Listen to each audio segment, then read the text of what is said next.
What's up everyone, my name is Mike, and welcome to another GameCast Rewind. Today I'll be taking a look at GoldenEye 007 Reloaded for Xbox 360. Enjoy! Arkady Arumov has been stealing Russian military equipment and selling it on the black market. The original GoldenEye was revolutionary and is easily one of the best first-person shooters for the 64. Trying to recreate the magic of GoldenEye would be a tall order, and Eurocom actually attempted to do that. I remember when the GoldenEye remake came out for Wii, I was really excited because I was waiting for a good FPS to come out for the system. The Conduit was pretty good, but it just didn't scratch that itch for me at the time. I was hoping GoldenEye would be the one. At launch, I got the limited edition, which came with the Gold Classic Controller Pro, and I don't think I used it very often since I already owned a standard variant of the controller, but it's nice to have and I still keep it in the box. Developed by Eurocom and published by Activision, GoldenEye 007 was released for Wii in November 2010. The DS version was developed by N-Space and released at the same time. The Wii version was remastered for the Xbox 360 and PlayStation 3 and retitled as GoldenEye 007 Reloaded, which was released in November 2011. For this review I played the 360 version, but I should mention that the PS3 version supports PlayStation Move. So let's take a look at GoldenEye 007 Reloaded and see if it's a good reflection of the original. You can walk, run, sprint, crouch, vault over specific obstacles, perform a melee attack, and aim down the sights of weapons.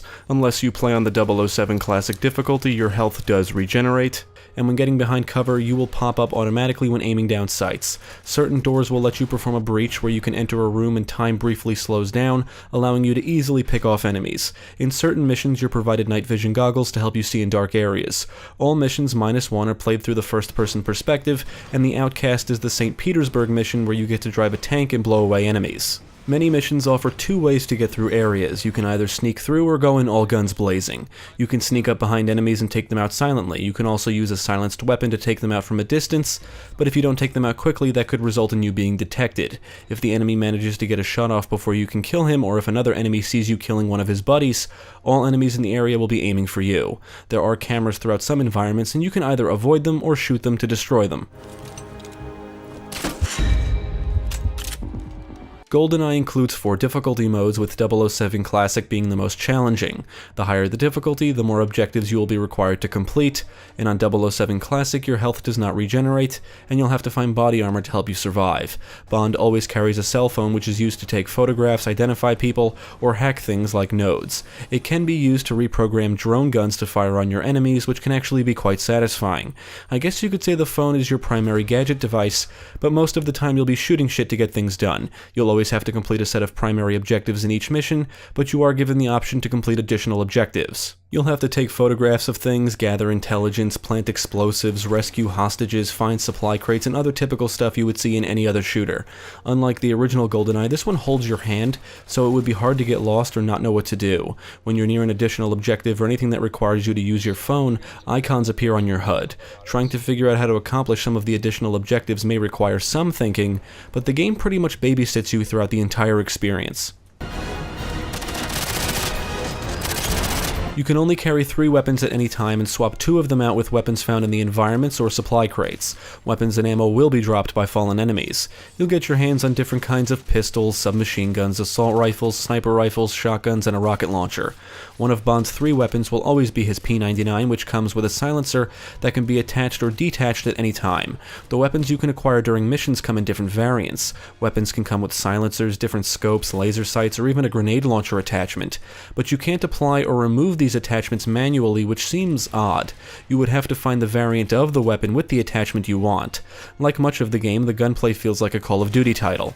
Now that I've played Quantum of Solace on 360, I actually think the gunplay in that game is much better. It just feels more satisfying. The weapons in GoldenEye feel different, but they lack a sense of weight or something. It's hard to describe, you need to play it. But the gunplay is fast and fluid, and the game implements an aim assist mechanic so every time you aim down sights, your sights will snap to an enemy. This can be disabled. It does kind of make the combat lean towards the easy side, which is pretty consistent until the final missions, where the difficulty really spikes. These missions like to throw a lot of enemies at you at once, and certain areas really do border on frustration, especially on the higher difficulty modes. Thankfully, checkpoints are frequent. GoldenEye will take you to various locations, including the chemical weapons facility in Russia and a nightclub in Barcelona. In St. Petersburg, you'll shoot your way through the archives building before blasting your way through the city in a tank. And the end of the game takes you to a jungle and power plant in Nigeria. The game basically funnels you where you need to go, but there are multiple ways to a destination throughout most of the environments, and the path you take will depend on if you want to go in all guns blazing or not. If you want to sneak, you would obviously take the nearby ventilation shaft, and if you want to shoot your way through, just go through the door. These are the kind of options you're given. There's not a lot of room for experimentation. Explosive objects like barrels and vehicles are everywhere, and blowing these up is a good way to kill nearby enemies or multiple enemies at once, because of course enemies will be standing on structures that will break or crumble as a result of the explosion. Enemies exhibit basic behavior like shooting at you, throwing frag and smoke grenades, flashbangs, they'll get behind cover, snipers give themselves away thanks to the laser sights, and every now and then some enemies will fire rockets. Enemies wearing flak jackets can withstand more damage than your average enemy, but a well-placed headshot can drop most enemies instantly. They will do stupid stuff like running right out into the open when under fire or running straight towards you. Now they will sometimes advance on your position, but they only show off basic intelligence.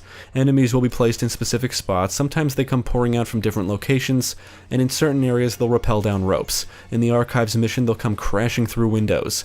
As scripted as it all is, it's very cool and action-packed. There are a few boss encounters which involve melee fights consisting of quick-time events because some genius or geniuses thought this would be fun, exciting, and good game design. Newsflash, it's none of those things. These encounters are just boring and anticlimactic. You know how the original GoldenEye had all kinds of stuff you could unlock, including more difficulty options? Well, none of that is carried over into this remake, at least when talking about the campaign. You can enter some cheat codes, but there's nothing to unlock that alters the gameplay. Throughout most missions are hidden Janus emblems you can find and shoot, and they are a form of collectibles. Evidently, my Xbox Live Gold subscription expired, so I couldn't check out the multiplayer. I don't know if the multiplayer is still active, but I have never heard anything great about it. I played the multiplayer once or twice in the Wii version, and remember it being okay, but nothing spectacular. However, GoldenEye 007 Reloaded includes an extra game mode called MI6 Ops. In MI6 Ops, you choose one of several maps, and must complete an objective. The objective is based on the game type, which can be elimination, defense, stealth, or assault.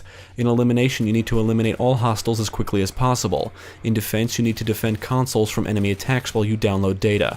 In stealth, you need to eliminate all hostiles quietly as fast as you can. And in Assault, you need to reach the extraction point without getting killed. You'll earn stars based on your performance or score, and most of the maps must be unlocked by acquiring a specific amount of stars. Unlike the campaign, MI6 Ops comes with an entire set of modifiers you can adjust that will affect the difficulty rating. You can increase or decrease your health, change the enemy count and enemy health, adjust enemy accuracy, aggressiveness, and grenade frequency, enable or disable infinite ammo, and some other stuff.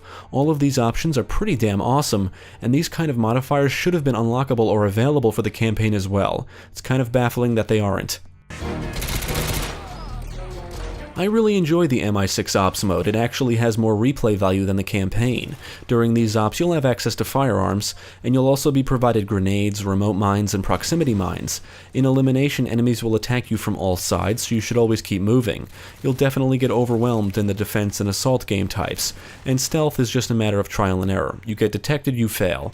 You'll have to engage snipers, enemies will arrive in trucks and by helicopter, and sometimes they have drone guns. Luckily, weapons and ammo are everywhere, so you'll never have to worry about scrounging. Because of the modifiers, you can make these ops as hard or as easy as you want. The harder you make it, the better your score will be if you manage to complete the op. You can actually download other players' custom modifiers from the leaderboards and try to beat their score. The only thing I don't like about this mode is that you cannot mix and match maps and game types. Each map is tied to a specific game type. Nightclub is a map for both elimination and stealth, but they're set in different parts of the club. What do you know about the Janus group? Why did you set off the GoldenEye? Stop it! Both of you! You are like boys with toys. Maybe it's because I'm big into video games, but it seems to me that GoldenEye is better known for the original game than the film. Casino Royale 2006 got me into the series, and I've seen all the sequels. As of this review, GoldenEye is the only 007 movie I've seen that predates Casino Royale. With that said, I thought it was okay. I honestly thought the game was better. If that sounds weird, it just means I'd rather play the game than watch the movie again. I can't say it's because of nostalgia because I didn't have a 64 growing up, but I did play the game a few times at a friend's house when I was a kid. I've played it a lot more in recent years now that I do own a 64, and while the original game reflects the original film, the GoldenEye 007 remake is basically a reimagining. The game uses Daniel Craig's likeness and voice for Bond, Judi Dench reprises her role as M, and Rory Kinnear voices Tanner. I don't really mind the cast since I like the Daniel Craig era of 007 films. You play as James Bond, and the story opens with James and Alec Trevelyan, otherwise known as 006, infiltrating a chemical weapons facility in Russia, which is believed to be the source of weapons used by terrorists, but the mission goes to shit when they encounter General Aramov. Bond escapes and pursues Aramov, but is unable to stop the theft of a GoldenEye satellite, which is an electromagnetic pulse weapon. The theft was masterminded by a dangerous terrorist known as Janice, who wants to use the GoldenEye weapon to destroy London. I think the plot itself is okay. Some things are changed from the original film, but considering I didn't think the film was all that spectacular to begin with, I don't really mind the changes. The voice acting is solid for the most part. Most of the performances get the job done, but some performances do sound better than others. If you've seen the film, most things about the plot should not really be surprising. Bond. James Bond, Sky Briggs, head of security. Obviously, the reloaded version looks a lot better than the Wii version. It's more vibrant, it includes better looking textures, and in general everything looks pretty good. The lighting is decent, particles will fly through the air during firefights due to bullets hitting objects in the environments, and the explosions look good. Unfortunately, enemy death animations are repetitive, and it doesn't help that there's no gore effects. There's one animation where the enemy just kind of falls down and you end up seeing it way too often. Plus, dead bodies quickly disappear, which can be somewhat immersion breaking. Now, the gunplay would feel a lot better if the weapons fire sound effects didn't sound so weak. Unfortunately, most of the weapons don't sound powerful. The explosion sound effects could also use a little more boom. As expected, the soundtrack is full of classic 007 songs, some intense and dramatic tunes can be heard during firefights, and the game includes a cover version of the GoldenEye theme song. I can say the game ran smoothly, with the frame rate only dipping when things got really hectic. I didn't experience any bugs, and I would say the game overall performs pretty well. They've captured the girl. Move on, 007. The girl is expendable. I did have fun with GoldenEye, and I thought it was a great shooter for the Wii, but it doesn't hold a candle to the original. The reloaded version released on the more powerful consoles, where it's very easy for a game like this to get lost in a sea of first-person shooters. I like the game, but I can't point out anything GoldenEye does better than any of its contemporaries.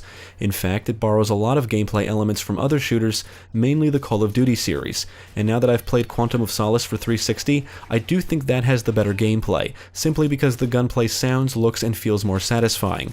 GoldenEye 007 Reloaded is very average. The MI6 Ops mode is the real standout here since it comes with a lot of replay value, but the lack of unlockable content, all the scripted sequences, and the familiar gunplay really brings the game down in some ways. It's a very been there, done that kind of game. Despite its issues, I would recommend GoldenEye 007 Reloaded to fans of the 007 series and or first-person shooters. I would also recommend Reloaded over the Wii version just because of the added content. Ultimately, this is a good game. It's not great, it's not terrible, and it's not really memorable either. I don't think there was any way for this game to ever revolutionize the genre or local multiplayer like the original did, but the very fact that the developers copied and pasted a lot of elements from other shooters is what I think hurts the game the most. It really does feel like a Call of Duty title with a 007 coat of paint. Eurocom would go on to develop 007 Legends, and that game too suffers from the Call of Duty syndrome. And shortly after Legends released, Eurocom would shut down for good. What a shame. If you're a fan of the original GoldenEye, be aware that Reloaded does not reflect what made the original so excellent, but it is fun for what it is. I would recommend you check it out if you can find it for cheap.